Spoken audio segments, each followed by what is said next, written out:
الحمد لله وكفى وسلام على عباده الذين اصطفى أما بعد فأعوذ بالله من الشيطان الرجيم بسم الله الرحمن الرحيم إن الله وملائكته يصلون على النبي يا أيها الذين آمنوا صلوا عليه وسلموا تسليما اللهم صل على سيدنا محمد وعلى آل سيدنا محمد وبارك وسلم. بزرگان محترم، جس عظیم شخصیت کی نعت پڑھی جا رہی تھی، میرے اور آپ کے آقا تاجدار مدینہ احمد مجتبی محمد مصطفیٰ حضرت رسول اللہ صلی اللہ علیہ وسلم کی ذات گرامی. آپ عمرہ کرنے والے عمرے سے فارغ ہو کر رحمت دو عالم صلی اللہ علیہ وسلم کی روضے کی زیارت کے لیے تشریف لے جائیں گے، جہاں رحمت دو عالم صلی اللہ علیہ وسلم اپنی قبر اطہر میں زندہ موجود ہے. یہ ہمارا عقیدہ ہے، یہ ہمارا عقیدہ ہے کہ رحمت دو عالم صلی اللہ علیہ وسلم اپنی قبر اطہر میں آج بھی زندہ ہے. اور وہ کیسی شخصیت ہے؟ اگر اللہ فرماتے ہیں کہ اگر میرے محبوب کو پیدا کرنا نہ ہوتا تو میں نہ جنت بناتا نہ دنیا بناتا. ایسی عظیم شخصیت روایتوں میں موجود ہے. اللہ کے رسول علیہ السلام جب اپنی ماں کے پیٹ میں تھے، اس وقت ایک عجیب و غریب خوشبو بی بی آمینہ کے بدن سے نکلتی تھی. جہاں سے آپ گزرتے تھے وہاں خوشبو پھیل جاتی تھی. دادا عبد المطلب سے لوگوں نے کہا کہ آپ کی یہ بہو کیسی ہے جو عطر لگاتی ہے، حالانکہ عورتوں کے لیے عطر جائز نہیں ہے. دادا عبد المطلب نے کہا کہ ہاں میں بھی محسوس کر رہا ہوں، لیکن معلوم نہیں کہ عطر کہاں سے آتا ہے. ایک مرتبہ موقع سے بی بی آمینہ سے عبد المطلب نے پوچھا کہ بیٹا یہ بتاؤ، یہ جو تم خوشبو لگاتی ہو کہاں سے لاتی ہو؟ تو بی بی آمینہ نے کہا کہ ابا جان، آپ عطر کی بات کر رہے ہیں، میں اگر کہوں تو آپ تعجب کریں گے. جب سے میں امید سے ہوئی ہوں تب سے لے کر آج تک برابر یہ خوشبو میرے باہر سے نہیں میرے اندر سے آ رہی ہے. میں نے آج تک کوئی قطرہ استعمال نہیں کیا ہے عطر کا. جب سے میں حاملہ ہوں، امید سے ہوں، تب سے یہ خوشبو برابر. اور سنیں، بی بی آمینہ فرماتی ہیں جب میں چلتی ہوں تو ابر میرا سایہ کرتا ہے، اور جب کہیں پتھر آ جاتا ہے میرے پاؤں میں تو وہ پتھر نرم ہو جاتا ہے، نرم ہو جاتا ہے. رحمت دو عالم صلی اللہ علیہ وسلم کی رحمتیں اور برکتیں، آپ کی خوشبو ظاہری اور باطنی دونوں جب سے آپ ماں کے پیٹ میں آئے ہیں تب سے ہی آپ کی برکتوں کا نزول شروع ہو گیا ہے. اللہ کے رسول علیہ السلام زچگی کے وقت میں باہر آئے ہیں دنیا میں. فرماتے ہیں جب آپ آئے آپ کے بدن پر ذرہ برابر خون کا دھبا تک نہیں تھا. بچہ باہر آتا ہے خود میں لت پت رہتا ہے، لیکن آپ کی یہ خصوصیت ہے کہ جب آپ دنیا میں تشریف لائے ہیں تو ایک دھبا خون کا آپ کے بدن پر نہیں تھا. اور سنیں، آپ کا ختنہ پہلے سے ہو چکا تھا. دنیا میں آنے کے بعد آپ کا ختنہ نہیں ہوا، آپ ماں کے پیٹ ہی سے ختنہ شدہ، آپ کا ختنہ ہو چکا تھا. آپ دنیا میں تشریف لائے. اور جب آپ دنیا میں آئے ہیں سب سے پہلے آپ نے سجدہ کیا اور ایک شہادت کی انگلی اٹھا کر کے اشارہ کیا.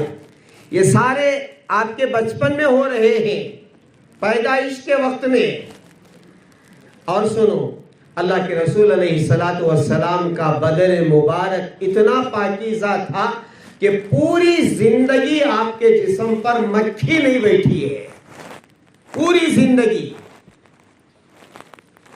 زندگی آپ کے جسم پر مکھی نہیں بیٹھی ہے. اللہ کے رسول علیہ السلام جب اپنی قضائے حاجت کے لیے جاتے تھے، بیت الخلا قضائے حاجت کے لیے جاتے تھے، تو آپ قضائے حاجت کے بعد فارغ ہونے کے بعد واپس آتے تھے تو آپ کا جو فضلہ ہوتا تھا زمین پھٹتی تھی اور نگل جاتی تھی. آپ کی خصوصیات. اور آپ مجمع میں کھڑے ہوتے تو پورے مجمع میں سب سے اونچے اللہ کے رسول علیہ السلام نظر آتے. جبکہ حضرت عباس رضی اللہ تعالیٰ عنہ کے بارے میں آتا ہے صحابہ میں سب سے اونچے تھے حضرت عباس. کھڑے ہو کر کے پاؤں ڈال کر کے گھوڑے پر بیٹھ جاتے تھے، اچھلنے کی ضرورت نہیں پڑتی تھی، اتنے لمبے تھے. لیکن اللہ کی شان، جب حضرت عباس بھی مجلس میں ہوتے اور آپ بھی ہوتے تو سب سے اونچے اللہ کے رسول علیہ السلام نظر آتے. آپ جب مسکراتے تھے تو سامنے دیوار پر آپ کی روشنی پڑتی تھی.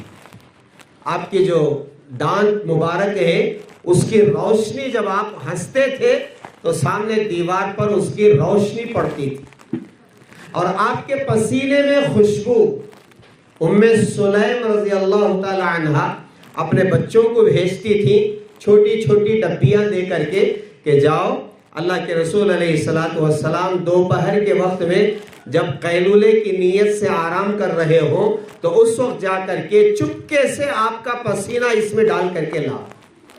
ایک مرتبہ ام سلیم رضی اللہ تعالی عنہ سے اللہ کے رسول علیہ السلام نے پوچھ لیا کہ ام سلیم، بچوں کو بھیج کر کے میرا پسینہ کیوں جمع کرتی ہو؟ تو ام سلیم نے کہا کہ اے اللہ کے حبیب، میں جب اس پسینے کو خوشبو میں ملاتی ہوں تو اس کی خوشبو دوبالا ہو جاتی ہے، بڑھ جاتی ہے.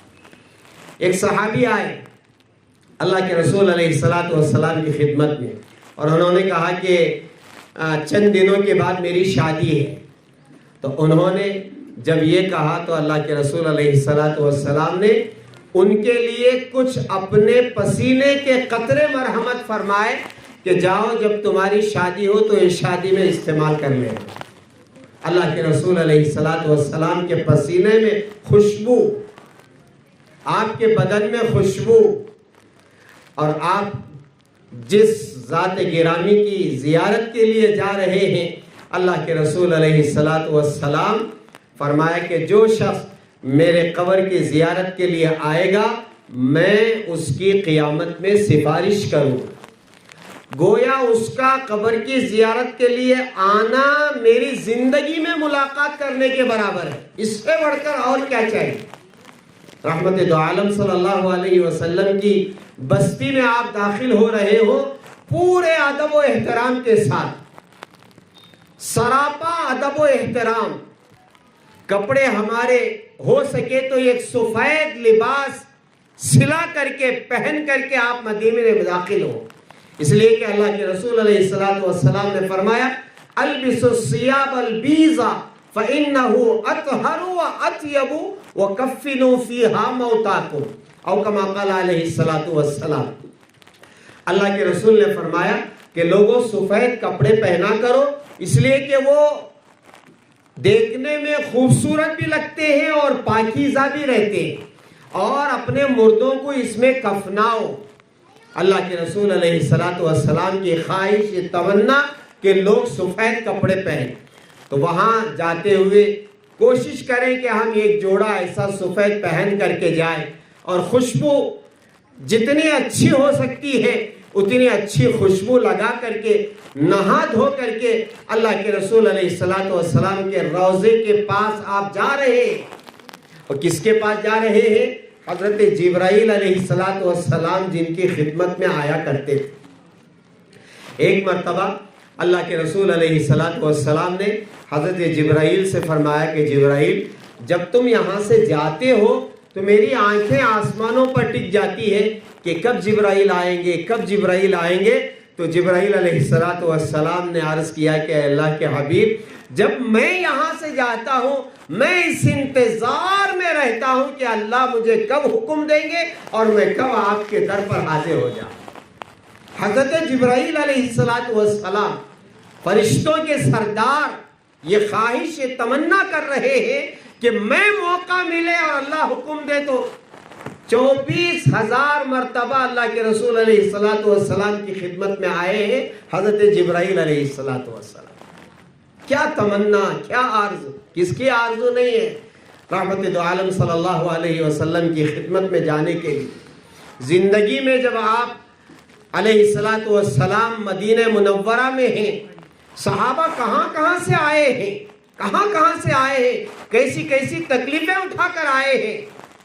مگر ہم جس دور میں پیدا ہوئے رحمت دو عالم صلی اللہ علیہ وسلم کے دنیا سے جائے ہوئے 1,500 سال کا عرصہ ہو رہا ہے, لیکن اب ہمیں اپنے آپ کو خوش نصیب سمجھے کہ اللہ ہمیں آپ کے روضے پر پہنچنے کے لیے بلا رہا ہے. ہم دبے پاؤں روتے ہوئے رحمت دو عالم صلی اللہ علیہ وسلم کی خدمت میں جائیں اور جا کر کے وہاں کھڑے ہو کر کے الصلاۃ والسلام علیکہ یا رسول اللہ, الصلاۃ والسلام علیکہ یا حبیب اللہ, الصلاۃ والسلام علیکہ ایھا النبی ورحمۃ اللہ وبرکاتہ, ان الفاظ کے ساتھ آپ وہاں سلام پڑھیں. اور جو آپ کو یاد ہے کہ جنہوں نے سلام پہنچایا ہے, سلام کہنے کے لیے کہا ہے, ان کا نام لے کر کے فلاں نے آپ کو سلام کہا ہے, اس طرح سلام پڑھیں. پھر اس کے بعد تھوڑی دیر دور آپ ایک قدم آگے بڑھیں گے, حضرت ابو بکر صدیق رضی اللہ تعالیٰ عنہ کی قبر اطہر وہی ہے. آپ کو معلوم ہوگا کہ اماں عائشہ رضی اللہ تعالیٰ عنہ کے کمرے میں 3 قبریں ہیں. ایک رحمت دو عالم صلی اللہ علیہ وسلم کی قبر مبارک ہے, دوسرے حضرت ابو بکر صدیق رضی اللہ تعالیٰ عنہ کی, اور تیسرے حضرت عمر فاروق رضی اللہ تعالیٰ عنہ. حضرت عمر فاروق رضی اللہ تعالیٰ عنہ کے انتقال کا وقت قریب ہے. اپنے بیٹے کو بلاتے ہیں اور کہتے ہیں کہ بیٹا جاؤ اماں عائشہ سے پوچھ کر کے آؤ, میں یہ چاہتا ہوں, میری یہ خواہش ہے کہ جب میرا انتقال ہو جائے تو میرے جو 2 ساتھی ہیں حضرت ابو بکر اور اللہ کے رسول علیہ السلام, میں ان کے ساتھ آرام کرنا چاہتا ہوں, اگر آپ اجازت دیں. بیٹے جاتے ہیں اور جا کر کے پوچھتے ہیں اور کہتے ہیں کہ ابا جان اس طرح کہہ رہے ہیں حضرت عمر فاروق رضی اللہ تعالیٰ عنہ کہ ان کے انتقال کے بعد یہاں جگہ دی جائے اگر آپ کی اجازت ہو. حضرت عائشہ صدیقہ رضی اللہ تعالیٰ عنہ فرماتی ہیں کہ میری خواہش, میری تمنا یہ تھی کہ میں یہاں دفن ہوں, لیکن حضرت عمر فاروق کے پوچھنے کے بعد میں منع کروں یہ میرے لیے مناسب نہیں ہے, اس لیے کہ اللہ کے رسول علیہ السلام نے حضرت عمر کو دعا کے ذریعے سے اللہ سے مانگ کے لیا ہے. ہاں, جس وقت پورے مشرکین مکہ آپ کے دشمن بن چکے تھے, آپ کو تکلیفیں پہنچاتے تھے, آپ پر پتھر برساتے تھے, آپ کے راستے میں کانٹے بچھاتے تھے, اس وقت اللہ کے رسول علیہ السلام, اور معلوم ہے پتہ ہے حضرت عمر کتنے بہادر تھے, کتنے بہادر تھے. وہ جو مشورہ ہوا نا ایسا ہی مشورہ نہیں ہوا تھا.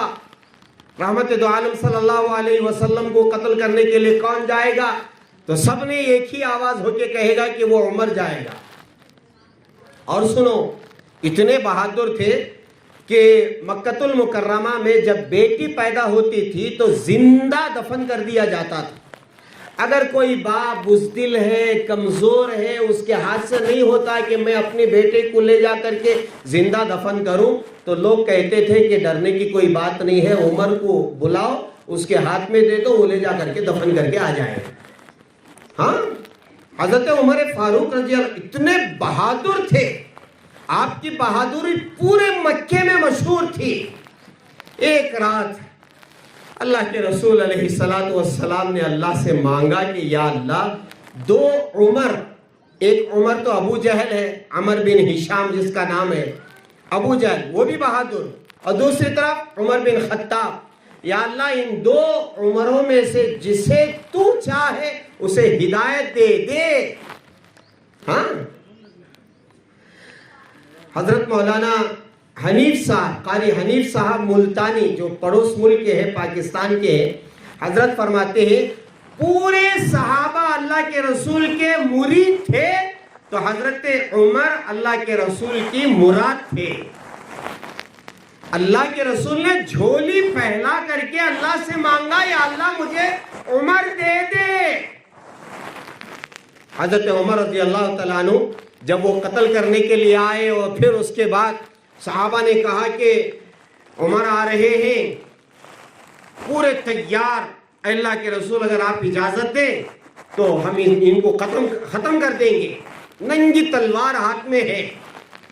اللہ کے رسول علیہ السلام کی بہادری دیکھیں. صحابہ سے کہا کہ فرمایا کہ آپ رہو، میں تنے تنہا ان کا مقابلہ کروں گا. اگر وہ مقابلے کے لیے آئے ہیں تو جب آئے تو پھر اللہ کے رسول علیہ السلام، اللہ اکبر کبیرہ، درمیان میں تو واقعہ ہوا تھا ان کی بہن کے ساتھ کہ وہ آئے، پھر اس کے بعد بہن کے پاس وہ گئے اور پھر بہن نے وہ سورہ طٰہٰ کی صورتیں سنائی، اور پھر یہ پورا واقعہ ہونے کے بعد آئے تھے تو اللہ کے رسول علیہ السلام سے حضرت عمر نے کہا کہ اللہ کے حبیب ہمیں کلمہ پڑھائیے.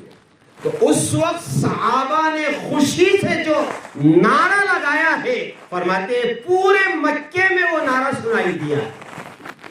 تو اماں عائشہ نے فرمایا کہ مجھے شرم آتی ہے حضرت عمر بن خطاب رضی اللہ تعالیٰ عنہ کو منع کرنے کے لیے. جاؤ میں اجازت دیتی ہوں. بیٹا گیا اور جا کر کے عرض کیا کہ ابا جان، اماں عائشہ نے اجازت دے دی، اس جگہ پر آپ کو دفن کیا جائے گا اور وہاں آپ مدفون ہو سکتے ہیں. تو سنو حضرت عمر فاروق رضی اللہ تعالیٰ عنہ نے کیا فرمایا؟ فرمایا کہ ہو سکتا ہے میں اب زندہ ہوں، میرے روب کی وجہ سے انہوں نے اجازت دے دی ہو، ایسا کرو جب میرا انتقال ہو جائے تو جنازہ لے جا کر کے وہاں رکھنا اور پھر اجازت پوچھنا. اگر اس وقت اجازت ملے تو دفن کرنا، ورنہ عام مسلمانوں کے قبرستان میں مجھے دفن کر دے. تو وہاں حضرت عمر فاروق رضی اللہ تعالیٰ عنہ موجود ہے، تو وہاں آپ حضرت عمر فاروق رضی اللہ تعالیٰ عنہ کو سلام پڑھیں.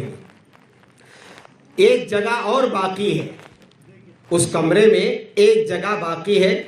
جب حضرت عیسیٰ علیہ السلام دنیا میں آئیں گے، قریب زمانہ قیامت کا، حضرت عیسیٰ علیہ السلام آسمانوں میں سے آئیں گے، جس وقت دجال نکل چکا ہوگا اور حضرت امام مہدی اس کا مقابلہ کرتے کرتے کرتے کرتے ایک دن آئے گا کہ حضرت عیسیٰ علیہ السلام پوری دنیا میں مسلمان گھبرائے ہوئے رہیں گے اس وقت، اس لیے کہ دجالی فتنہ شروع ہو چکا ہے. تو حضرت عیسیٰ علیہ السلام جب دنیا میں آئیں گے تو وہاں وہ تو حضرت عیسیٰ علیہ السلام دجال کو ختم کریں گے اور پھر اس کے بعد ان کی شادی ہوگی اور دنیا میں رہیں گے. جب آپ کا انتقال ہوگا تو جہاں اللہ کے رسول علیہ السلام اس وقت مدفون ہے، آپ کا روضہ مبارک ہے، وہاں ایک جگہ باقی ہے، وہاں حضرت عیسیٰ علیہ السلام کو دفن کیا جائے. تو آپ ایسی جگہ جا رہے ہیں جہاں رحمت دو عالم صلی اللہ علیہ وسلم اپنے قبر اطہر میں زندہ ہے. اور پھر اس کے بعد جو جنت البقیع ہے جہاں صحابہ مدفون ہیں، اماں عائشہ رضی اللہ تعالیٰ عنہ جہاں مدفون ہے، اور جہاں حضرت عثمان غنی رضی اللہ تعالیٰ عنہ مدفون ہے، وہاں جا رہے ہیں جہاں صحابہ ہیں صحابہ. اور جنت البقیع اور جنت المعلی کے بارے میں ہم نے سنا ہے، یہ جو 2 قبرستان ہیں، مکے میں جو قبرستان ہے جنت المعلی اور مدینے میں جو قبرستان ہے جنت البقیع، ان دو قبرستانوں کو اللہ تعالیٰ اس میں جتنے مدفون ہیں قیامت کے دن جیسے ہم دسترخوان کھانے کے بعد میں لپیٹ کر کے لے جا کر کے جھٹکتے ہیں، فرمایا کہ ان دو قبرستان والوں کو اللہ تعالیٰ لپیٹ کر کے جنت میں لے جا کر کے جھٹک دے گا۔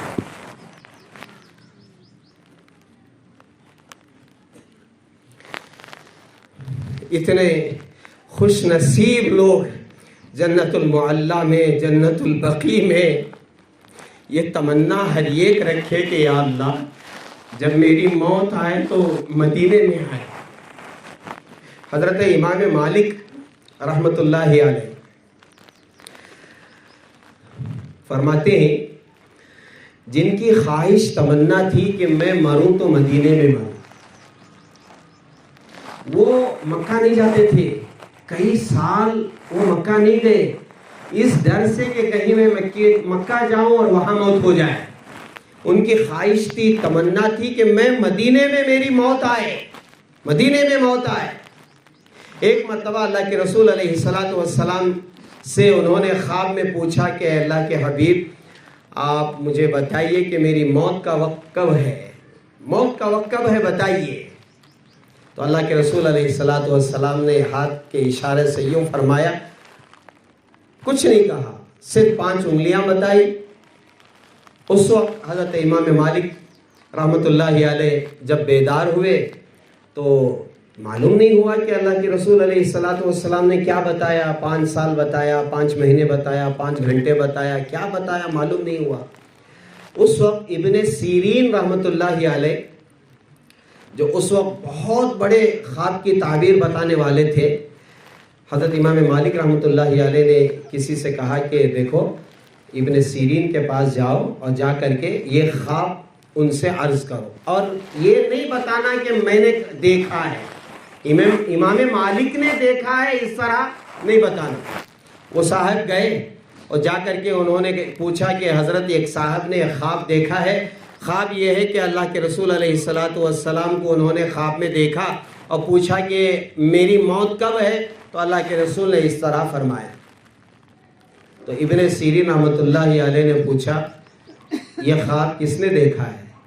تو انہوں نے کہا کہ حضرت جس نے دیکھا ہے اس نے منع کیا ہے بتانے کے لیے۔ تو حضرت ابن سیرین رحمت اللہ علیہ نے فرمایا آپ نہیں بتا سکتے تو میں بتاتا ہوں کہ اس وقت مدینے میں سوائے امام مالک کے کوئی یہ خواب دیکھ نہیں سکتا۔ جا کر کے ابن سیرین نے فرمایا جا کر کے امام مالک سے یہ خواب کی تعبیر بتا دینا، اللہ کے رسول علیہ السلام یہ بتا رہے ہیں کہ 5 باتوں کا علم مجھے بھی نہیں ہے، 5 باتوں کا علم۔ جو لوگ یہ کہتے ہیں کہ اللہ کے رسول علیہ السلام عالم الغیب تھے، غیب کی باتیں جانتے تھے، غلط ہے۔ اللہ کے رسول علیہ السلام نے جو فرمایا وہ قرآن کی ایک آیت کی طرف اشارہ کیا۔ اللہ تعالیٰ نے جو قرآن میں فرمایا، قرآن میں انہا، اللہ تعالیٰ کے پاس قیامت کا علم ہے، قیامت کا علم۔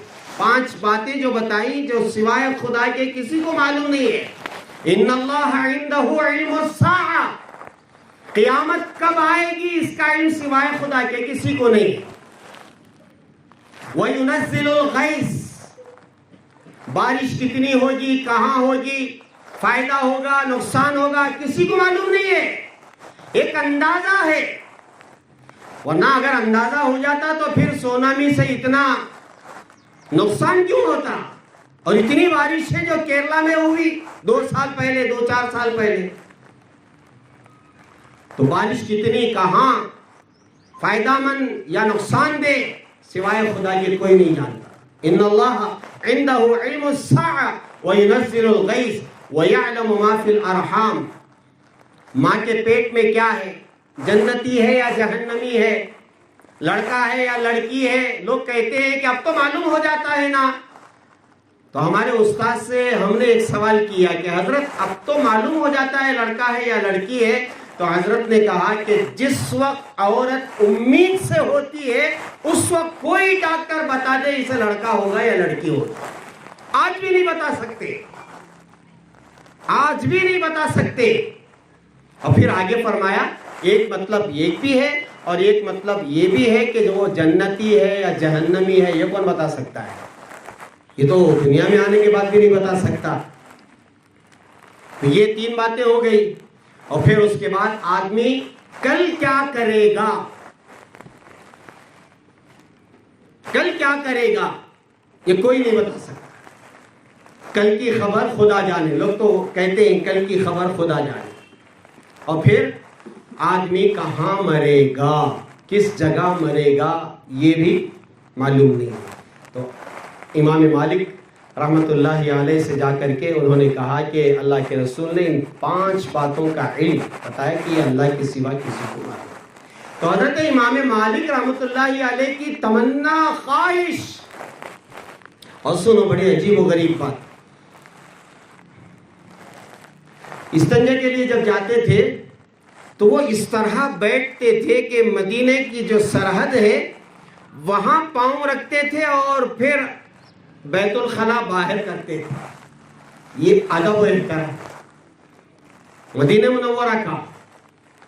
اور حضرت امام اعظم ابو حنیفہ رحمۃ اللہ علیہ کے بارے میں تو آتا ہے کہ مدینے کے ادب و احترام کے بارے میں کہ آپ مدینہ گئے، 1 دن رہے، 2 دن رہے، 1 ہفتہ رہے، 1 ہفتے کے بعد حضرت امام اعظم ابو حنیفہ رحمۃ اللہ علیہ اپنے ساتھیوں سے کہتے ہیں کہ اب مجھے مدینے میں رہنے نہیں ہو رہا ہے، میں جاتا ہوں۔ ساتھیوں نے کہا کہ مدینے میں آپ نہیں رہ سکتے؟ نہیں، کہا کہ نہیں، میں اس وقت بالکل نہیں رہ سکتا، میں جانا چاہتا۔ پھر جب اصرار کیا کہ آپ کیوں جانا چاہتے ہیں، سنو میرے عزیزو، حضرت امام اعظم ابو حنیفہ رحمۃ اللہ علیہ نے فرمایا کہ میں 8 دن سے استنجا نہیں کیا، مدینے میں آ کر کے میں استنجا کروں؟ کیا ادب و احترام ہے۔ ہمارے رام نگرم میں آج بھی ایک مولانا ہے جو حج کے لیے گئے تھے، تو بغیر چپل کے انہوں نے پورا مدینہ جب تک رہے انہوں نے چپل نہیں پہنا۔ ہاں، ایسے اللہ والے، اب جس شہر کو آپ جا رہے ہیں مدینہ منورہ، وہاں کا ادب و احترام، وہاں کی بہت ساری چیزیں آپ دیکھیں گے۔ وہاں کے جو کاروباری بیپار کرنے والے ہیں وہ بھی آہستہ بات کرتے ہیں۔ اگر آپ زور سے بات کریں گے تو وہ کہیں گے ہاذا مدینہ، یہ تو مدینہ ہے، آپ آہستہ بات کریں۔ زور و شور تو وہاں ہوگا، لبیک اللہم لبیک لبیک لا شریک لک لبیک ان الحمد والنعمت لک والملک لا شریک لک، یہ تو وہاں تو گونج ہو رہی ہے مکے میں۔ لیکن جب آپ مدینے میں جائیں گے کوئی آواز نہیں، کوئی آواز نہیں، آہستہ دبے پاؤں، جب تک آپ مدینے میں رہیں کوئی جھگڑا، کوئی زور سے بات ہرگز نہ۔ جب موقع ملے رحمت دو عالم صلی اللہ علیہ وسلم کے روضے پر پہنچ جائیں، اور عورتوں کے لیے جو وہاں کے اصول ہیں اس کے مطابق وہ زیارت کریں گی، اور مرد حضرات کے لیے بھی جانا اتنا آسان نہیں ہے اس وقت۔ جب بھی آپ کو موقع ملے پورے ادب و احترام کے ساتھ جا کر کے وہاں سلام پڑھیں، اور پھر ایک گزارش یہ کریں کہ اللہ کے حبیب میں آپ سے گزارش کرتا ہوں یا آپ سے گزارش کرتی ہوں، جب قیامت کا منظر ہو اور نفسی نفسی کا عالم ہو تو اللہ کے حبیب میری آپ سفارش کیجیے، جس کی سفارش آپ کریں گے اس کا بیڑا پار ہے۔ اس لیے یہ جو جانے والے ہیں بہت خوش نصیب ہیں، آپ مکہ جائیں گے، آپ مدینہ جائیں گے۔ اس کے علاوہ میں نے سنا کہ بہت سارے احباب بہت کچھ اور زیارتیں کے لیے جائیں گے۔ جہاں جائیں وہاں کا ادب و احترام ملحوظ رکھیں۔ جس بزرگ کی قبر کے پاس بھی آپ جائیں وہاں جا کر کے ان کی زندگی کو ذہن میں لائیں کہ یہ کیسے بزرگ تھے، ان کی کیا کیا قربانیاں تھیں، اور یہ کیسی عبادت کرتے تھے اور کیسے اللہ والے تھے۔ یہ بہت بڑی بات ہے کہ بزرگوں کی قبروں کی زیارت کے لیے جاتے ہیں، جانا چاہیے، ایسا نہیں ہے کہ نہیں جانا چاہیے۔ اللہ کے رسول علیہ الصلوۃ والسلام نے فرمایا کہ قبروں کی زیارت کیا کرو۔ زیارت کر کے کیا کریں گے؟ وہاں جا کر کے تھوڑی دیر یہ مراقبہ کریں، یہ ذہن میں لائیں کہ ایک دن آئے گا میں مروں گا، لوگ لا کر کے مجھے یہاں دفنا کر کے چلے جائیں۔ ہاں ہر رات ہر دن انسان کو موت یاد رکھنا ہے، موت یاد رکھنا ہے۔ موت کے بغیر موت کی یاد کے بغیر ہمارا کوئی دن نہ گزرے۔ اللہم بارک لی فی الموت وفیما بعد الموت، اللہم بارک لی فی الموت وفیما بعد الموت۔ بیٹھ کر کے تھوڑا مراقبہ کرنا چاہیے، تھوڑا آنکھ بند کر کے، اسے کہتے ہیں موت کا مراقبہ کرنا۔ تھوڑی دیر بیٹھ کر کے آنکھ بند کرے، ایک دن میں مروں گا، میرے کپڑے اتار لیے جائیں گے، مجھے نہلایا جائے گا، میری ساری جائیداد یہیں رہ جائے گی، میرے بال بچے یہیں رہ جائیں گے، میرے دوست احباب یہیں رہ جائیں گے، میری دھن دولت یہیں رہ جائے گی، میں تنے تنہا تختے پر سویا ہوا ہوں، غسال آ کر کے میرے کپڑے اتار رہا ہے، مجھے نہلا رہا ہے، دھلا رہا ہے، پھر اس کے بعد کفن پہنا رہا ہے، اس کے بعد لوگ لے جا رہے ہیں، میں لوگوں کے کاندھوں پر سے ہوتے ہوئے قبرستان جا رہا ہوں، اور پھر اس کے بعد مجھے تنے تنہا منہا خلقناکم وفیہا نعیدکم ومنہا نخرجکم تارۃ اخری کہہ کر کے لوگ میری قبر پر مٹی ڈال کر کے چلے جائیں گے، اور پھر میں اکیلا تنے تنہا قبر میں رہ جاؤں گا، صرف اور صرف میری نیکیاں یا برائیاں میرے ساتھ آئیں۔ نیکیوں کے ساتھ اگر گئے ہوئے ہیں، وارے کے نیارے ہیں، فرشتہ آئے گا، من ربوں کا، ما دینوں کا، من نبیوں کا سوالات کرے گا۔ اگر ہماری زندگی ایمان والی گزری ہے، اسلام والی گزری ہے، بڑوں کا احترام کرتے ہوئے، والدین کی عزت کرتے ہوئے، قرآن پاک کی تلاوت کرتے ہوئے اگر ہماری زندگی گزری ہے، ایمان کے ساتھ، اسلام کے ساتھ ہماری زندگی اگر گزری ہے، پھر اطمینان کے ساتھ ان کے سوالات کے جوابات دے دیں گے، تو فرشتہ کہے گا نم کنومت العروس، جیسے دلہن سوتی ہے ایسا قیامت تک سو جا۔ اب تجھے نہ سحری کے لیے جگایا جائے گا، نہ افطاری کے لیے جگایا جائے گا، نہ نمازوں کے لیے جگایا جائے گا، نہ تجارت کے لیے، کسی کام کے لیے نہیں۔ اب تیرا کام ہے آرام کرنا۔ اس لیے علماء نے فرمایا کام کرنے کی جگہ دنیا ہے، آرام کرنے کی جگہ قبر ہے، عیاشی کرنے کی جگہ جنت۔ سمجھ رہے؟ کام کرنے کی جگہ دنیا ہے، یہاں کیا کام کریں گے؟ کھیتی باڑی کریں گے کیا؟ وہ کام نہیں ہے جو کام کے کرنا ہے آخرت کے لیے۔ نماز کا پڑھنا یہاں ہے، روزے کا رکھنا یہاں ہے، تلاوت کا کرنا یہاں ہے، زکوٰۃ کا دینا یہاں ہے، اور بڑوں کا ادب و احترام کرنا یہاں ہے۔ ہاں، سب سے بڑا احترام والدین کا ہے۔ والدین کا ادب و احترام اتنا ضروری، اتنا ضروری، اتنا ضروری، اللہ فرماتے ہیں رضا الرب فی رضا الوالد وسخط الرب فی سخط الوالد۔ اللہ کو راضی کرنا چاہتے ہو تو یہ دیکھو میرا باپ راضی ہے کہ ناراض ہے۔ اگر باپ راضی ہے تو سمجھ جاؤ اللہ بھی راضی۔ اگر باپ ناراض ہے سمجھ جاؤ اللہ بھی ناراض ہے۔ عبادت سے کچھ نہیں ہوتا جب تک والدین کی رضامندی نہ ہو۔ جن کے والدین دنیا سے چلے گئے ہیں اور یہ یقین ہے کہ ناراضگی کی حالت میں گئے ہیں، فرمایا ان کے لیے خوب دعا کرو، ان کی مغفرت کے لیے، ان کے ایصال ثواب خوب کرو، انشاءاللہ اس کا بدلہ ہو سکتا ہے۔ اور جن کے والدین زندہ ہیں پھر تو ان کے لیے بہت بڑی نعمت ہے۔ جو شخص اپنی والدین کو دن میں ایک مرتبہ دیکھتا ہے، فرمایا اس کے لیے حج و عمرے کا ثواب ہے۔ صحابہ نے پوچھا اللہ کے حبیب اگر روزانہ 100 مرتبہ دیکھیں، فرمایا 100 مرتبہ دیکھیں گے 100 حج عمرے کا ثواب ملے گا۔ والدین کی خدمت بہت بڑی نعمت ہے، نعمت ہے، نعمت ہے۔ جو آدمی محبت کی نگاہ سے ایک نگاہ والدین پر ڈالتا ہے، فرمایا اس دن اس کے لیے جنت کے 2 دروازے کھل جاتے ہیں۔ کیا مطلب ہے؟ اگر اس دن مرا تو جائے گا سیدھا جنت میں، اس لیے کہ 2 دروازے اس کے لیے پہلے سے کھل چکے ہیں۔ تو یہ جب تک ہم دنیا میں ہیں اور ہمارے والدین ہمارے سامنے ہیں، ان کی خدمت کو غنیمت سمجھیں۔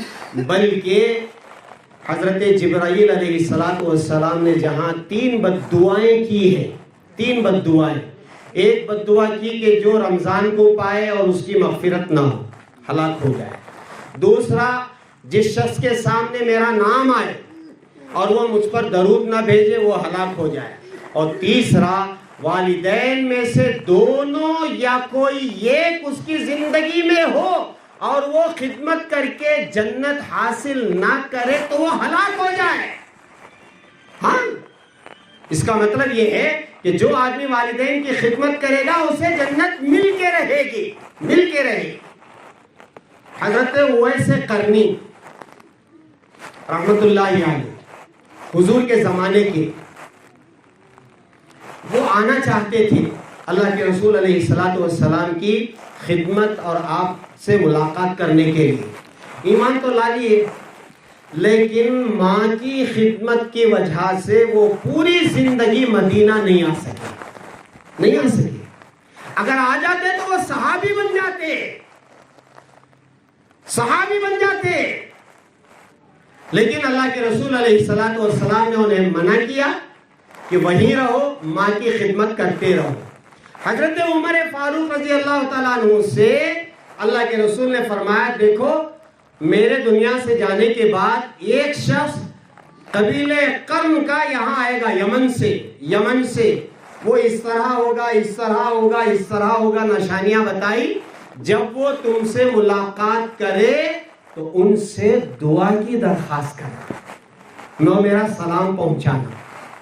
حضرت عمر فاروق رضی اللہ تعالیٰ عنہ کے زمانے میں حضرت اویس قرنی یمن سے آئے اونٹنی پر سوار ہو کر کے، دیکھا کہ اس آدمی کے اندر ساری نشانیاں ہیں جو اللہ کے رسول علیہ السلام نے بتائی تھیں، تو انہوں نے کہا کہ آپ اویس سے؟ ہاں۔ قرن سے آئے، قبیلے قرن؟ ہاں۔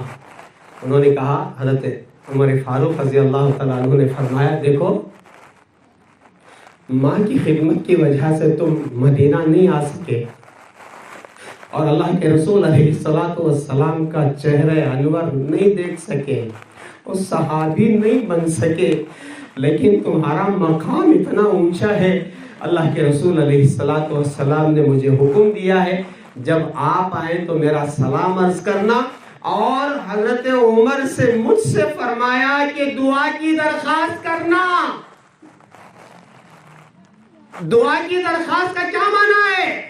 حضرت عمر فاروق رضی اللہ تعالیٰ عنہ جن کے لیے جنت کے دروازے کھل چکے ہیں، لو کان بعدی نبی لکان عمر، میرے بعد نبی ہوتے تو وہ عمر ہوتے، اتنا بڑا مقام، لیکن اس کے باوجود دعا کی درخواست کرنے کے لیے اللہ کے رسول فرما رہے، حکم دے رہے۔ تو آپ اندازہ لگائیں، جو ماں کی باپ کی خدمت کی وجہ سے، یہاں تک کہ فرمایا کہ اگر جہاد بھی ہو رہا ہو اور ادھر ماں باپ کی خدمت ہو تو فرمایا جہاد میں جانا فرض نہیں ہے، ماں باپ کی خدمت کرو۔ دیکھو ان کی کیا ضرورت ہے، باپ کے پاؤں تلے، ماں کے پاؤں تلے بیٹھ کر کے پوچھا کرو، ماں کیا ضرورت ہے آپ کی، بتاؤ ابو جان کیا ضرورت ہے آپ۔ لیکن آج کا ماحول کیا ہے، نعوذ باللہ ثم نعوذ باللہ، باپ تھوڑی دیر کھانستا ہے تو بچے کہتے ہیں کہ کیا کھانسی شروع ہو گئی ہے۔ ہاں یہ ماحول ہے، ماں باپ کا چڑچڑاپن بچوں سے ہضم نہیں ہو رہا ہے، کیا چیز اتنا زور سے بات کرتے ہیں، کلیجہ پھٹ جاتا ہے، ماں باپ کا کلیجہ پھٹ جاتا ہے۔ بچے جب زور سے بات کرتے ہیں نا تو ماں باپ کا کلیجہ پھٹ جاتا ہے، کیا آج کے دن کے لیے میں نے ان کو پالا تھا۔ اس لیے میرا عزیزو، خدمت اس لیے کہ جانا ہے قبر میں اور وہاں جا کر کے ہمیں آرام سے سونا ہے، کام کرنے کی جگہ یہ ہے۔ آپ جب قبر میں چلے جائیں یا ماں باپ قبر میں چلے، کیا کریں گے؟ اس وقت اگر ہمارے والدین ہمارے ساتھ میں ہیں، ان کی خدمت کریں، تو میں نے کہا کہ دنیا کام کرنے کی جگہ ہے، جو عمل کرنا ہے یہاں کریں۔ رمضان میں تراویح ہے، روزہ ہے، قرآن ہے، تلاوت ہے، اور جو عمرے کے لیے جا رہے ہیں، میں تو بہت خوش ہوں، دل سے خوش ہوں، بلکہ میرا رواں خوش ہے کہ آپ حضرات اللہ کے گھر کی زیارت کے لیے جا رہے ہیں، لیکن ایک تمنا، ایک آرزو، ایک خواہش یہ بھی ہے کہ جب آپ آئیں تو مکمل طور پر توبہ کر کے آئیں، اور پھر آنے کے بعد 5 وقت کی نماز، مسجد کو اتنا مضبوطی کے ساتھ پکڑ کے رکھے، قرآن کو پکڑ کے رکھے، تلاوت کو پکڑ کے رکھے، اور خدمت خلق، قوم و ملت کی خدمت میں خوب جڑے رہے جب تک ہمارا آخری وقت نہ آ جائے۔ اس وقت تک برابر اسلام کے ساتھ جڑے رہیں گے تو پھر قبر میں جا کر کے ہم سوالات کے جوابات دے سکیں گے۔ اور اگر خدا نہ خواستہ اگر کوئی بغیر ایمان کے جائے گا تو پھر پریشانی ہی پریشانی، پریشانی ہی پریشانی ہے۔ میں اس امید کے ساتھ کہ آپ حضرات میرے لیے بھی دعا کریں گے، پوری امت کے لیے دعا کریں گے، اور پھر اپنی زندگی بدلیں گے اس امت کے خیر کے لیے اور بھلائی کے لیے۔ آپ حضرات دعائیں کر کے واپس آئیں گے۔ میں دعا کرتا ہوں کہ اللہ تعالیٰ جتنے احباب یہاں سے عمرے کے لیے جا رہے ہیں، اللہ ان کے سفر کو آسان فرمائے، قبول فرمائے، رکاوٹوں کو دور فرمائے، اور قدم قدم پر اللہ تعالیٰ مدد و نصرت فرمائے۔ ایک گزارش آخری کر کے جو میں نے درمیان میں کی تھی کہ جتنے احباب جا رہے ہیں، ایک تو ساری امت کی مغفرت کے لیے دعا کریں، اور پھر اس کے بعد جب روضہ رسول اللہ کی خدمت پہ جائیں گے تو سب کی طرف سے سلام عرض کریں۔ اس وقت جو حالات ہیں آپ جانتے ہیں کہ فلسطین میں کیا حالات ہیں، اور یہ یقین مانیں کہ یہ قرب قیامت کی علامتیں، یعنی قیامت بہت قریب ہے، اور جب قیامت قریب ہے تو پھر ہم اپنے آپ کو بدلنا بہت ضروری ہے۔ اب کوئی چانس نہیں ہے سوائے توبہ کے، کوئی اور چانس نہیں ہے۔ سچی پکی توبہ کریں، بقیہ جتنے دن باقی ہے رمضان کا ادب و احترام کریں، اور جب اعتکاف کا مسئلہ آئے تو نیت کریں کہ انشاءاللہ ہر آدمی اعتکاف کرنے کی کوشش کرے گا۔ ایسا نہیں کہ پورے گاؤں میں پوچھتے پھر رہے ہیں آپ بیٹھ جاؤ، آپ بیٹھ جاؤ، آپ بیٹھ جاؤ، تمہیں بیٹھ گئے تو تمہیں اتے دیتی ہوں، اتے دیتی ہوں، اتے دیتی ہوں، اتے دیتی ہوں، ہرگز بیٹھو، شوق کے ساتھ بیٹھو، شوق کے ساتھ اللہ کے در میں جا کر کے بیٹھ جانا بہت بڑی بات ہے۔ عام طور پر قریوں میں لوگ نہیں بیٹھتے، پوری بستی پر جو ہے اس کی لعنت برستی ہے۔ 1-2 احباب کرائے کے نام، ہرگز کرائے کے نام کہ خرید کر کے آپ بٹھا دیے کہ آخر میں 5,000 روپے آپ کو دے دیں گے، یہ مسئلہ ہرگز نہیں ہونا چاہیے۔ بستی والوں کی ذمہ داری ہے کہ ہم اعتکاف میں بیٹھیں گے 10 دن پورے 10 دن کی نیت کریں۔ یہ جو سنت اعتکاف ہے یہ فرض علی الکفایہ ہے، 1-2 آدمی کا بیٹھنا یہ بہت ضروری ہے، اس کے بغیر کوئی چارہ نہیں ہے۔ اس لیے جتنا 10 دن بیٹھ سکتے ہو جتنے احباب بیٹھے، ورنہ 2-4 دن، 1 دن، 3 دن، جتنا وقت سب سے زیادہ ہو سکتا ہے آپ حضرات مسجد میں اعتکاف میں آخری عشرے میں اعتکاف کریں۔ اللہ تعالیٰ اعتکاف کو بھی قبول فرمائے اور اعتکاف کی توفیق بھی نصیب فرمائے، اور رمضان ختم کے بعد اللہ تعالیٰ تمام کو عید کی خوشیاں نصیب فرمائے۔ وآخر دعوانا ان الحمدللہ رب العالمین۔ درود شریف پڑھیں۔ سبحان ربی العلی الاعلی الوہاب، اللہم صلی علی سیدنا محمد وعلی آل سیدنا محمد وبارک وسلم۔ ربنا آتنا فی الدنیا حسنۃ وفی الآخرۃ حسنۃ وقنا عذاب النار۔ ربنا ظلمنا انفسنا وان لم تغفر لنا وترحمنا لنکونن من الخاسرین۔ یا اللہ ہمارے صغیرہ کبیرہ گناہوں کو معاف فرما۔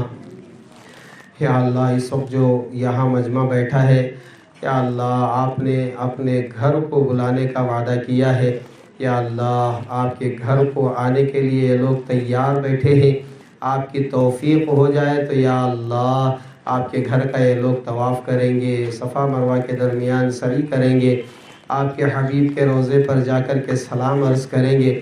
یا اللہ ان سب کی مغفرت فرمائیے، اور جتنے یہاں موجود ہیں سب کی مغفرت فرمائیے۔ یا اللہ اس رحمت کے عشرے کی برکت سے ساری انسانیت کی مغفرت فرمائیے۔ آدم علیہ السلام سے لے کر جتنے اب تک آئے اور چلے گئے، یا اللہ سب کی مغفرت فرمائیے، اور اس وقت جتنے موجود ہیں اللہ سب کی مغفرت فرمائیے، اور قیامت تک جتنے مؤمنین، مؤمنات، مسلمین، مسلمات آئیں گے یا اللہ سب کی مغفرت فرمائیے۔ یا اللہ ہمارے والدین کی مغفرت فرمائیے، یا اللہ رشتہ داروں کی مغفرت فرمائیے، بیوی بچوں کی مغفرت فرمائیے، بھائی بہنوں کی مغفرت فرمائیے۔ یا اللہ ہمارے والدین کو اجر عظیم عطا فرمائیے، یا اللہ ان کی سیئات کو حسنات سے مبدل فرمائیے۔ اللہم رب ارحمہما کما ربیانی صغیرا، اللہم رب ارحمہما کما ربیانی صغیرا۔ یا اللہ جس طرح انہوں نے بچپن میں ہمیں پالا، ہماری گندگیاں صاف کی، یا اللہ ان کے سیئات کو حسنات سے مبدل فرمائیے۔ یا اللہ جنہوں نے روزے رکھے ہیں اللہ روزوں کو قبول فرمائیے۔ یا اللہ تراویح کو قبول فرمائیے، تلاوت کو قبول فرمائیے۔ یا اللہ ذکر و اذکار کو قبول فرمائیے۔ یا اللہ آج کا ہمارا یہاں جڑنا یا اللہ قبول فرما لیجئے، قبول فرما لیجئے۔ یا اللہ کہنے سننے کو قبول فرما لیجئے۔ یا اللہ ہم میں سے ہر ایک کو آپ کے گھر کی بار بار زیارت نصیب فرمائیے۔ یا اللہ آپ کے گھر کا طواف نصیب فرمائیے۔ یا اللہ جتنے بندے اور بندیاں یہاں سے یا اللہ عمرے کی نیت کیے ہیں، یا اللہ قدم قدم پر یا اللہ نصرت فرمائیے، ان کی مدد فرمائیے، ہر پریشانی سے حفاظت فرمائیے۔ سفر کی جتنی پریشانیاں ہیں اللہ انہیں آسان فرمائیے۔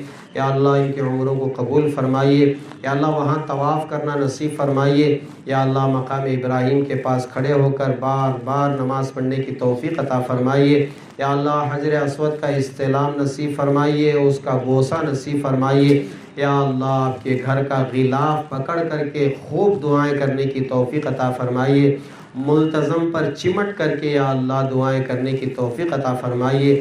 یا اللہ صفا مروہ کے درمیان سعی کرنے کی توفیق عطا فرمائیے۔ یا اللہ آپ کے حبیب کے روضے پر پہنچ کر کے وہاں صلاۃ و السلام پڑھنے کی توفیق عطا فرمائیے۔ یا اللہ وہاں کی نمازیں نصیب فرمائیے، وہاں کی تلاوت نصیب فرمائیے، وہاں کا ذکر و اذکار نصیب فرمائیے۔ یا اللہ پیٹ بھر کر بلکہ جی بھر کر یا اللہ آب زمزم پینے کی توفیق عطا فرمائیے۔ یا اللہ آب زمزم کی برکت سے یا اللہ جتنی جائز مرادیں ہیں اللہ وہ پوری فرمائیے۔ یا اللہ ہم میں سے ہر ایک کو آپ کے گھر کی بار بار زیارت نصیب فرمائیے۔ یا اللہ دنیا بھر سے جتنے لوگوں نے یا اللہ حج کرنے کی نیت کی ہے یا اللہ ان کی نیتوں کو قبول فرمائیے۔ یا اللہ ان کے حج کے سفر کو آسان فرمائیے، رکاوٹوں کو دور فرمائیے، سب کو صحت و سلامتی نصیب فرمائیے۔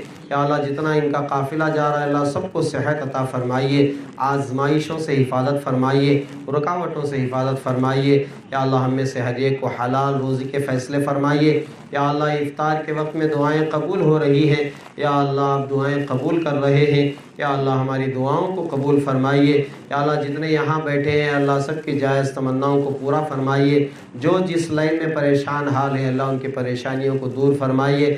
جتنے یہاں مستورات ہیں خواتین ہیں یا اللہ سب کی مغفرت فرمائیے، ان کی جائز تمناؤں کو دور فرمائیے، انہیں بھی اپنا بنا لیجئے۔ یا اللہ انہیں بھی اپنا بنا لیجئے۔ یا اللہ مردوں کو آپ ولی بناتے ہیں تو عورتوں کو ولیہ بنا دیجئے۔ یا اللہ رابعہ بصریہ رحمۃ اللہ علیہا کی طرح انہیں بھی ولایت نصیب فرمائیے۔ یا اللہ ہمیں سے ہر ایک کو یا اللہ خدمت کا جذبہ یا اللہ نصیب فرمائیے۔ یا اللہ جو قرض دار ہے اللہ ان کے قرضوں کو اللہ ادا کرا دیجئے۔ یا اللہ جن کی اولاد نہیں ہے یا اللہ ان کے صالح اولاد نصیب فرمائیے، جن کے اولاد نافرمان ہے اللہ انہیں فرمانبردار بنا دیجئے۔ یا اللہ جو بے نکاح ہے اللہ ان کے نکاح کا انتظام فرمائیے، یا اللہ غیبی انتظام فرمائیے۔ یا اللہ جو بے گھر ہے انہیں گھر نصیب فرمائیے۔ یا اللہ جو بے ایمان ہے انہیں ایمان کی دولت سے مالا مال فرمائیے۔ یا اللہ اس وقت جو فلسطین کے حالات ہیں یا اللہ ہم تو یہاں بیٹھ کر کے صرف اسکرین پر دیکھ رہے ہیں کہ وہ بھوکے ہیں پیاسے ہیں، ان کے اوپر قیامت ٹوٹ پڑ رہی ہے۔ یا اللہ جتنے شہداء ہیں اللہ انہیں قبول فرمائیے، یا اللہ ان کی مغفرت فرمائیے۔ یا اللہ فلسطین کی مدد فرمائیے۔ یا اللہ وہاں کے لوگوں کی یا اللہ بھوک کو یا اللہ مٹائیے۔ یا اللہ آپ کی تسبیحات کو یا اللہ بھوک مٹانے کا ذریعہ بنا دیجئے۔ یا اللہ پوری دنیا والوں کو سچی پکی توبہ کی توفیق عطا فرمائیے۔ یا اللہ آج کے ہم یہاں جڑنے کو قبول فرمائیے۔ یا اللہ جتنے حفاظ کرام قرآن سنا رہے ہیں یا اللہ ان کے قرآن سنانے کو قبول فرمائیے۔ یا اللہ ان کو صحت و سلامتی نصیب فرمائیے۔ جو دعاؤں کی درخواست کرتے ہیں یا توقع رکھتے ہیں یا اللہ ان کے جائز مقاصد میں کامیابی عطا فرمائیے۔ یا اللہ یہاں کی مسجد کو آباد کرنے والوں کو پیدا فرمائیے۔ یا اللہ یہاں جو مدرسہ ہے یا اللہ جو بند ہو گیا ہے یا اللہ آپ اپنے فضل و کرم سے ایک رحمت کی نگاہ ڈال کر کے دوبارہ اس مدرسے کو جاری اور ساری کر دیجئے۔ یا اللہ جاری اور ساری کر دیجئے۔ یا اللہ کسی نیک بندے کو یہاں لا کر کے یا اللہ اس کی خدمات ان کے ذریعے سے ہو جائیں، ایسی توفیق عطا فرمائیے۔ یا اللہ جو مسجد مدرسے کی خدمت کر رہے ہیں، جتنے احباب یہاں خدمت کر رہے ہیں، یا اللہ بستی کے جتنے لوگ خدمت کر رہے ہیں، یا اللہ انہیں دن دگنی رات چوگنی ترقی عطا فرمائیے، ان کے گناہوں کو معاف فرمائیے، ان کے گھریلو سارے مسائل کو حل فرمائیے، ان کی تجارتوں میں خوب برکتیں نصیب فرمائیے۔ یا اللہ آج کے یہاں کے جمع ہونے کو قبول فرمائیے، سچی پکی توبہ کی توفیق عطا فرمائیے، جو مانگے ہوں بھی عطا فرمائیے، جو مانگنے سے بہت کچھ رہ گیا ہے اللہ اسے بغیر مانگے عطا فرمائیے، مانگنے کا سلیقہ عطا فرمائیے۔ اس دعا کو اپنے فضل و کرم سے رحمت دو عالم صلی اللہ علیہ وسلم کے صدقہ طفیل میں قبول فرمائیے۔ اللہم انا نسألک من خیر ما سألک منہ نبیک و حبیبک محمد صلی اللہ علیہ وسلم، ونعوذ بک من شر ما استعاذک منہ نبیک و حبیبک محمد صلی اللہ علیہ وسلم، وانت المستعان وعلیک البلاغ، لا حول ولا قوة الا باللہ العلی العظیم، وصلی اللہ تعالی علی خیر خلقہ محمد وآلہ واصحابہ اجمعین، آمین برحمتک یا ارحم الراحمین، والحمد للہ رب العالمین۔ ایسے ہی بیٹھے رہے، میں لبیک پڑھتا ہوں 3 مرتبہ، آپ بھی میرے ساتھ زور سے، عورتیں آہستہ پڑھیں، مرد حضرات زور سے پڑھیں۔ لبیک اللہم لبیک، لبیک لا شریک لک لبیک، ان الحمد والنعمت لک والملک لا شریک لک، لبیک اللہم لبیک، لبیک لا شریک لک لبیک، ان الحمد والنعمت لک والملک لا شریک لک، لبیک اللہم لبیک، لبیک لا شریک لک لبیک، ان الحمد والنعمت لک والملک لا شریک لک۔ اللہ میری لبیک کو قبول فرمائے۔ سبحان اللہ و بحمدہ، سبحانک اللہم و بحمدک۔